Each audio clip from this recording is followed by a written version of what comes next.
It's bright and early, and we are on our way to one of our properties to meet with a building inspector, which is a ton of fun, isn't it, Josh? Oh, it's great. Waking up and leaving the house at 7:30 just to go meet with an inspector. It's awesome. Yeah, it's about as fun as a colonoscopy. If you know, you know.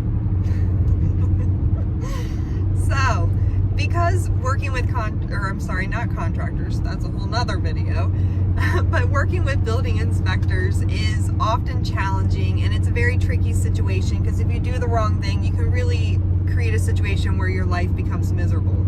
We wanted to stop by and give 3 quick tips on how to, handle meeting building inspectors.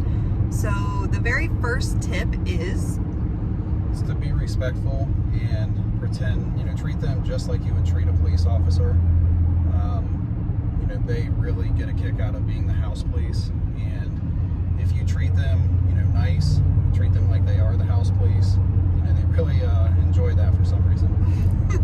Well, they've spent years being in construction. They've earned their right to have the expert title, and they want to be recognized as that expert. So you got to give them that respect, and kind of, do a little kissing, a little kissing. Never hurts anything.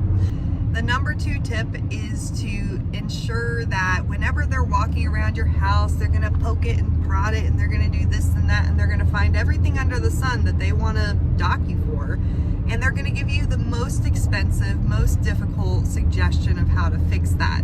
Your job is to offer up cheaper solutions to their problem so that you can save yourself some money and hassle, and it really does work. Generally, if you go in with an idea of how to fix something that would be cheaper, you can, most of the time, if you're cordial and respectful and all those things, convince them to go with the lesser fix. Don't you agree, Josh? I sure do. Yeah, which I don't know anything about construction. Josh does, so that's why I bring him along. Right, that's right. And then quick tip number 3 is, Josh? It's to be honest with the inspectors. They're not stupid. As Kim mentioned, they've been in the construction industry for years and years, oftentimes before they even become an inspector. They're trained, and on top of all that, most inspectors have been inspecting homes for 5-10 years, so they know what's going on. They're not idiots. And just about every single time you try to get away with something, they will catch you. Years ago, when we worked with a contractor that we no longer work with, they had tried to tell the inspector that lights in the ceiling were pre-existing, and they've been there for years before they even started working on it. But it was kind of baffling to me because I'm not even a construction expert, and I know that wire has the date printed on the side of it that it was manufactured.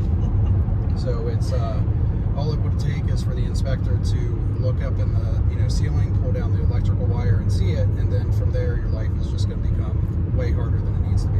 And wouldn't you know, that's exactly what they did. They went up, they saw that the contractor was lying, and then they docked us for everything under the sun, and they dragged our project out for months longer than it needed to be dragged out for. So a lot of times as homeowners, we'll go and we'll meet with the building inspector and advocate for ourselves, because I think sometimes when these inspectors meet with contractors, they don't see the person behind it that they're hurting, and they're hurting us, right? It's our pocketbook, it's our timeline, it's our business, right? So, sometimes it doesn't hurt even just once to go meet with the inspector so that they know that you're real people and you're cool and you're fun and you're not trying to get away with anything. You're just trying to create a beautiful home out of something that was a hot mess express. So That's right. So there you have it, 3 quick tips of how to deal with home inspectors. I hope it helps you in your journey, and Lord knows I hope it helps us today when we go meet out with the new inspector at our property. So that's it, signing off.